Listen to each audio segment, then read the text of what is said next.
કેતન સોલંકી નામના આરોપીની હાલ ધરપકડ કરવામાં આવેલ છે। આ આરોપીના વિરુદ્ધમાં 2022ની સાલમાં ઇકોસેલ ખાતે ગુનો નોંધવામાં આવેલ। એ ગુનાની વિગત એવી હતી કે ફરિયાદી તથા અન્ય સાહેબોને આરોપીએ પોતે એવરગો ઇન્વેસ્ટર નામની જે કંપની ખોલેલી તેમાં ઇન્વેસ્ટમેન્ટ કરવાની લાલચ આપી અને અન્ય લોકોને પણ આ કંપનીમાં ઇન્વેસ્ટમેન્ટ કરાવવા માટે તમે લઈ આવશો તો એમાંથી પણ તમને કમિશન આપવામાં આવશે એવી લાલચ આપી અને અલગ અલગ સાહેદો પાસેથી રકમ લઈ અને ત્યારબાદ રકમ પરત નહીં આપી અને ઇન્વેસ્ટમેન્ટ કરવાના બહાને પોતે આ રકમ સંપૂર્ણપણે ઉચ્ચાપત કરી અને ભાગી ગયેલ। જે આરોપી કેતન સોલંકીની ધરપકડ કરાવી રિમાન્ડ માંગવામાં આવેલ છે। હાલ આરોપી રિમાન્ડ હેઠળ છે। આ ગુનામાં જે તે વખતે ફરિયાદ નોંધાઈ ત્યારે 10 સાહેદોએ 11 કરોડનું તેઓ સાથે છેતરપિંડી વિશ્વાસઘાત થયેલો છે એ રીતની ફરિયાદ આપેલી હતી।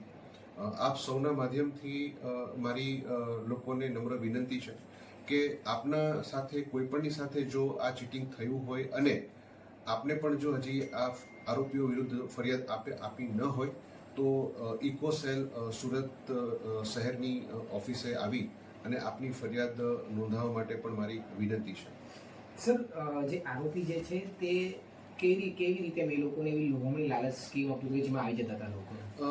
આરોપી દ્વારા લોકોને એવી લોભામણી સ્કીમ આપવામાં આવતી કે તમે 10,500નું રોકાણ કરો, એમાંથી 500 રૂપિયા એ લોકો ડિપોઝિટ તરીકે અને ખર્ચ પેટે બાદ કરી દેતા અને 10,000 રૂપિયામાંથી રોકાણ કરી અને તમને 4% 2% મિનિમમ વળતર આપવામાં આવશે અને અન્ય લોકોને પણ તમે ઇન્વેસ્ટમેન્ટ માટે લઈ આવશો તો એ લોકો જે રોકાણ કરશે એમાંથી પણ તમને કમિશન આપવામાં આવશે।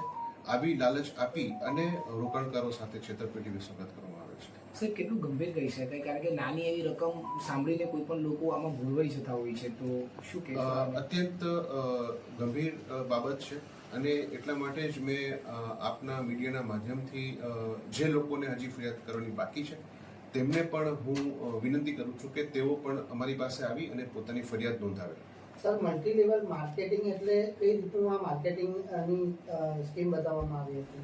મલ્ટી લેવલ માર્કેટિંગ એટલે કે જ્યારે એક વ્યક્તિ પોતે આ કંપનીમાં પોતે ઇન્વેસ્ટર બને પછી અન્ય લોકોને જેટલા લોકોને એ ઇન્વેસ્ટમેન્ટ માટે લઈ આવે એ દરેકમાંથી પણ એને કમિશન મળે એ રીતનું એક મલ્ટી લેવલ માર્કેટિંગની આ યોજના ઊભી કરવામાં આવેલી।